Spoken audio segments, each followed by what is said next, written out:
How you doing, YouTube? Matt with Massive Beer Reviews, back with yet another review.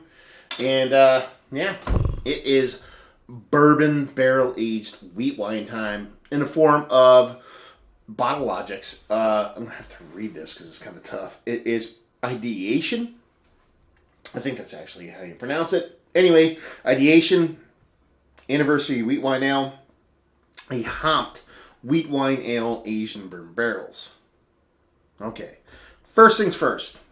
Thank you very much, Sean. Sean, a viewer, a commentator, a whatever you want to call him. All around awesome dude. Sent me a beer mail. This is one of the ones in there. Now, he said he put a wheat wine in the box to see if I liked it or not, based off of him not liking it all that much. And this is the only wheat one in there, so this is the one I think he was testing me with. So, that being said, I'm going to see if I like it or not. So, here we go. There's so much shit going on in this bottle where you're just going to have to really kind of bear with me because it's an awesome fucking label. One of the cooler labels I've seen as of late, but it's definitely not user-friendly, let's put it that way. First off, Bottle Logic Brewing Company, Anaheim, California. Let's see here. Ideation, Anniversary Wheat Wine Ale, a hopped wheat wine ale aged in bourbon barrels. 14.3% alcohol by volume. 2015. This beer personifies the creative process of generating, developing, and communicating new ideas. We created this wheat wine to celebrate you, the idea makers. Keep thinking and keep drinking. In transmission. Serves 8 ounces. A couple 8 ounces. Let's see. Cellar and safe. Stir below 50 degrees. There's so much shit going on in this bottle. Government warning stuff.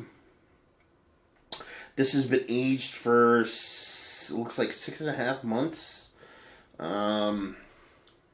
And that, I think, is that. Yeah. So let's end it there. Like I said, label-wise, we'll rotate it from right to left.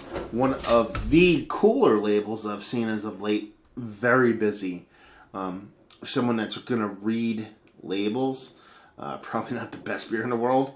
But at the same time, the layout, the cuts, everything about it is done really fucking well. So yeah, really a big fan of the design. Now, the beer.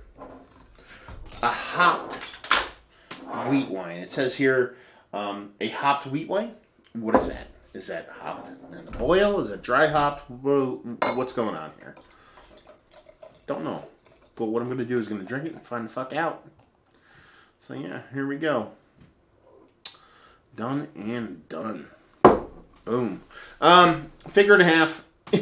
Infinitely compact bubbles. It's like microscopic bubbles. Decently creamy top to it. And yeah, we got the funk. It looks very double IPA-ish to me. As far as particulate and color, it's very pulpy. A lot of particulates floating around in there. Nice honey golden color to it. So yeah, it looks like a wheat wine. It looks like a double IPA.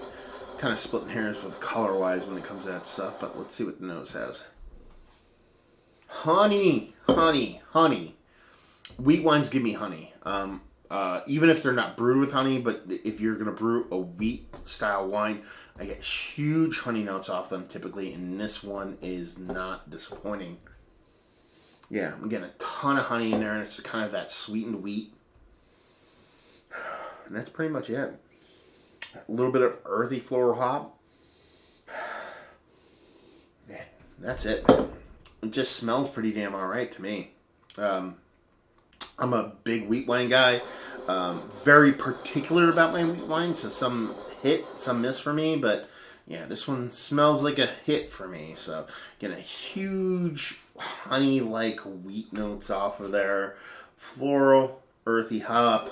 Smells inviting. Smells like a very beautiful body-wise beer. It smells like it's going to be like creamy with a bit of like explosive booziness, like almost like an evaporating because of isopropylness that delivers more flavor. So let's find out. Cheers.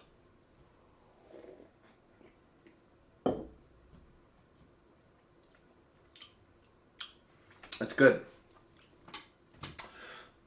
Needs time. Needs age. Getting bourbon in there. Off the nose.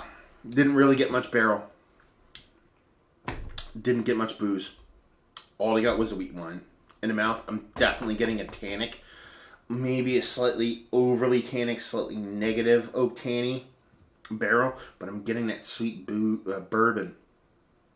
I'm getting that vanilla, cherry, subtle coconut that's marrying well with the wheat wine. It's very imbalanced. Very herky-jerky. This beer is very neurotic. It's very imbalanced. Is it a bad thing?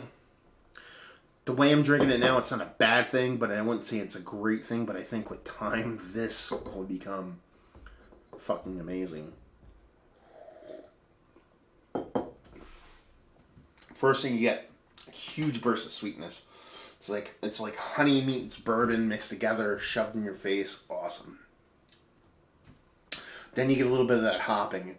It doesn't even taste like a dry hopping. It almost tastes like an end of boil hopping.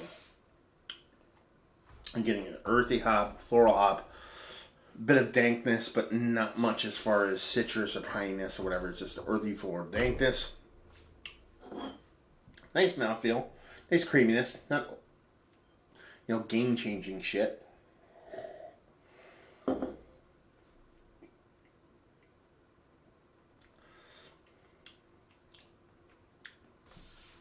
And then that oak tannin, subtly negative oak tannin kind of lingers on the back. It's drying, almost like palate smacking in the way that like a super piney hop is. You're getting a little bit of hop presence on the back too, so it's kind of adding to it. But yeah, that's nice. I dig it. I probably dig it way more than Sean did, but I dig it in a way that. Sometimes I'm like this with a beer. I dig it in a way that I think it's going to be infinitely better in the future than it is right now. Like I like it, and I enjoy it. But I think with about 5 years on it, I think this would be fucking earth-shattering good. Earth-shattering good. I think some of those oak tannins would die out. I think that honey and vanilla and not vanilla. I don't know why I just said that. Honey and sweet bourbon with a little bit of almost like it's candy that I think it would like just hash out into something epic. And I think that mouthfeel would gain. I think a lot of things would gain. I think the things that I kind of crap on, which would be like, I'm not even crap on that subtle negative oak tannin combined with that just lack of cohesiveness would just come together and be something other fucking worldly. That's what I'm saying about this. So there you go. Let's talk about it for a bit. Is it one of the better wheat wines I've had of late? Actually, yeah. I've been on a run of kind of poo-poo wheat wines. I did Boulevard. I love Boulevard. I love their beers, but I did their wheat wine. I forget the actual name of it. And it just kind of left me wanting. And there was one other one I did. That was just didn't do it for me.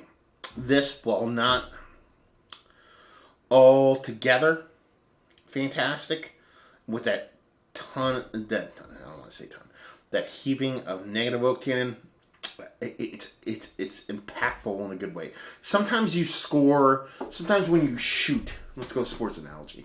Sometimes when you shoot at a basket while playing basketball, you fade back, someone almost blocks your shot, and you swish it. That's awesome. But then sometimes someone checks you, you throw it up over your shoulder, kind of bounces onto the rim 3 or 4 times off the backboard and in. And that's just as pleasant. Sometimes a hectic Hail Mary kind of works, and that's what I feel with this one. So while it's speed metal. It's not a fucking symphony. So yeah, I dig it. I do dig it. And at the same time, like I said earlier, I dig it with its future in mind. I think this will actually turn into an amazing beer in the future. Like crazy amazing. So yeah, one of the better wheat wines I've had as of late. Yes, because I've had a bad run of them. Put it up to like a crazy wheat wine like Sweet Repute. No, you know what I mean. Sweet Repute blows us out of the water, but at the same time, we go month by month, day by day with beers. So would I buy it again? Didn't buy it. It was given to me. I would want to pay. Let's see. You're looking at 500 milliliters stubby bottle, bourbon barrel aged wheat wine. I want this at $10 to $12.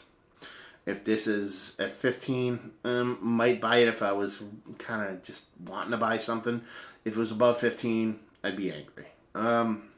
Availability, we don't get it on the East Coast, so fuck that shit. And just say, if you like what we like this. Again, if you like the beers I just mentioned, fucking Boulevard, Sweet Repute, all that stuff, and you want to find something it's not as good as Sweet Repute, not many beers are. It's better than the wheat wine from Boulevard. There's one other one I just had recently I'm spacing on. If you like wheat wines and you like subtle candied bourbon and you love oak tannin, this would definitely be the one for you. If you can get this in the future, aged, I'm guessing 3 to 5 years would probably be right when it comes in its own. You should just pick it up regardless, because I would bet my left testicle that this thing would be absolutely epic in about 3 to 5 years. So there you go. Another review in the books. Hopefully you guys enjoyed the review. If you did or you didn't or somewhere in between, please leave a comment in the comment section below and like and subscribe, all that fun stuff. If you want to check us out anywhere else on the internet, you can. Facebook, Twitter, Instagram, Untapped, Massive Beers, and all 4 of those places. Yeah, another review down. So hopefully you guys enjoyed their review. Hopefully you're enjoying a nice future wheat wine right now. And hopefully see you next time. Cheers.